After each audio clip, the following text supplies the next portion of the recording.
여러분 안녕하십니까? 경북 동해안은 오늘 흐리고 약하게 비가 내렸지만 내일은 대체로 맑고 오늘보다 약간 높은 기온을 보이겠습니다. 지금까지 내린 비는 울진이 10.1, 영덕이 3, 포항 2.6, 울릉이 2.1mm를 기록했습니다.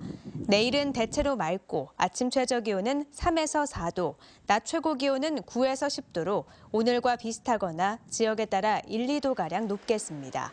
바다의 물결은 동해 남부 앞바다는 1에서 2m, 먼바다는 2에서 3m로 일겠습니다. 더불어민주당 문재인 전 대표가 오늘 경주와 구미를 찾았는데요.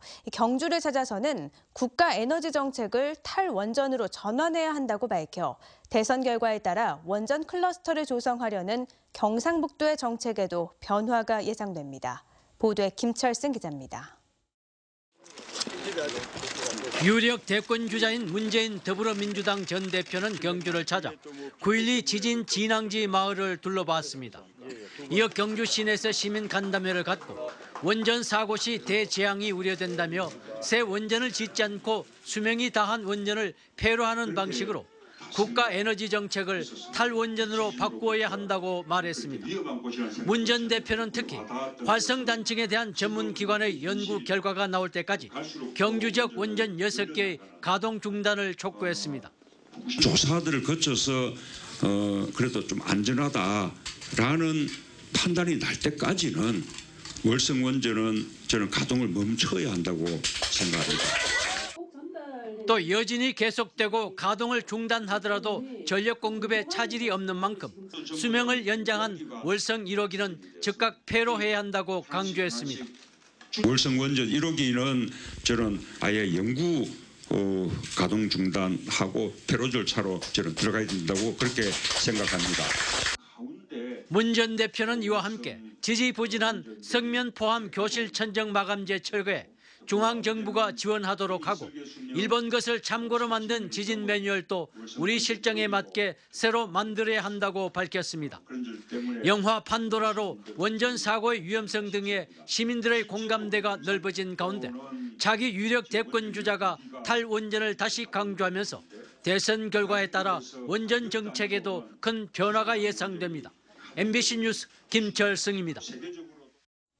포항 죽도시장에서 회를 먹은 초등학교 동창생 14명이 구토와 복통 증상을 보여 병원에서 치료를 받았습니다. 어젯밤 8시쯤 포항시 북구 청하면의 한 펜션에서 성인 14명이 구토와 복통 등 식중독 증세를 호소해 포항시내병원에서 응급치료를 받았습니다. 초등학교 동창생들인 이들은 결혼식에 참석한 뒤 죽도시장의 한 횟집에서 점심을 먹고 펜션에서 숙박할 예정이었습니다. 보건소는 이들의 가건물을 제출해 정확한 원인을 조사하기로 했습니다.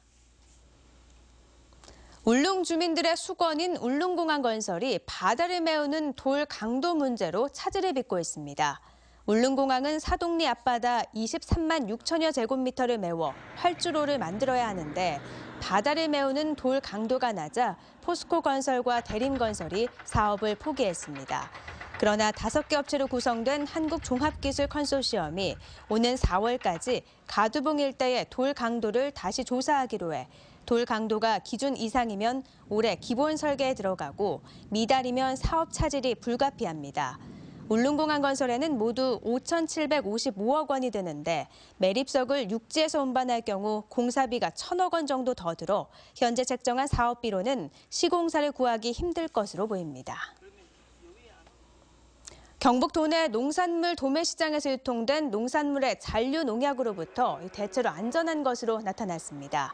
경북보건환경연구원이 지난 1년 동안 공영 도매시장에서 과일과 채소류 등 600여 건을 수거해 잔류 농약을 검사한 결과 550여 건에서는 농약이 전혀 검출되지 않았습니다.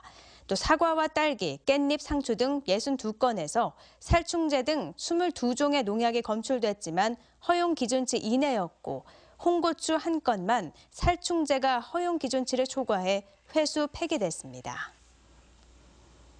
경북교육청은 지난 6일 교육부 이영 차관과 한국정책실장 등이 경북교육청을 방문한 자리에서 교장 공모제 학교의 교육부 지정 비율을 시도교육청 자율에 맡겨줄 것을 건의했습니다. 경북교육청은 교육부가 매년 정년 퇴임 등으로 발생하는 교장 결원 인원의 3분의 1을 공모제를 통해 선발하도록 규정하다 보니 오지학교 등 비선후 부임지가 많은 경북은 1인 후보 지원 등 많은 문제점이 발생하고 있다고 교육부에 설명했습니다. 교육부는 유능한 인재에게 교장직을 개방해 책임 경영을 강화하고 학교의 변화와 혁신을 이끌기 위해 지난 2012년부터 교장 공모제를 시행하고 있지만 교감 출신의 승진 경로나 퇴임 대상 교장의 임기 연장 수단으로 이용되는 경우가 많아 문제점으로 지적되고 있습니다. 포스코가 올해 노후 설비 보강과 설비 합리화를 통해 조강 생산력을 높이기로 했습니다. 포스코는 오는 2월 중순부터 넉 달 동안 포항제철소 제3고루의 내부 면적을 늘리고 3월부터 2달 동안 포항제철소의 후판 설비 3기에 대해 합리화 공사에 들어갑니다. 설비 공사가 끝나면 포스코는 쇳물 생산 능력이 연간 2,750만 톤까지 늘어 세계 3위인 중국 서호두강철과 서호두강철과 비슷해지고 고부가 철강 제품 생산량도 증가할 것으로 전망하고 있습니다. 국립공원관리공단은 경주 국립공원 사무소는 멸종위기 야생생물 2급인 복주머니란 자생지인 경주시 황룡동 일대를 2035년까지 국립공원 특별보호구역으로 지정했습니다. 복주머니라는 주머니 모양의 꽃이 5, 6월에 피어나고 원줄기 끝에 한 개씩 달리는데 환경부의 멸종위기 야생생물 2급으로 보호받고 있습니다. 경주 국립공원 사무소는 지난 2010년부터 5곳의 야생생물 서식지를 특별보호구역으로 지정해 관리하고 있으며 무단 출입할 경우 30만 원 이하의 과태료를 부과하고 있습니다. 이상으로 포항 MBC 뉴스데스크를 마칩니다. 고맙습니다.